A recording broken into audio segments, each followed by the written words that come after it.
அஸ்ஸலாமு அலைக்கும். இன்றைக்கி என்னம்மா இட்லி பொடி திரிச்சேன்.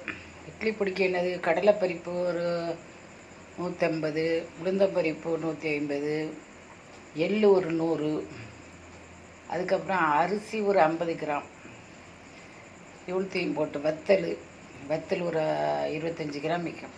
அது மிளகு கொஞ்சம் போட்டேன், பெருங்காயம் போட்டு எல்லாத்தையும் வறுத்து, வேறு என்னது அவ்வளோதான் போட்டு வறுத்து திரிச்சேன்.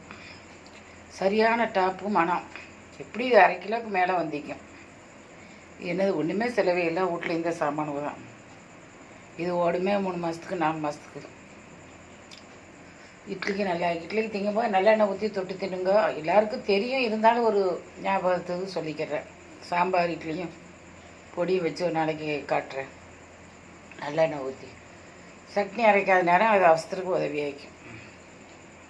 லைக் பண்ணுங்கள், ஷேர் பண்ணுங்கள், சப்ஸ்கிரைப் பண்ணுங்கள். அஸ்ஸலாமு அலைக்கும். இது கிட்டத்தட்ட 1/2 கிலோவுக்கு கூடைக்கு 600 700 வைக்கும் வைக்கிறேன்.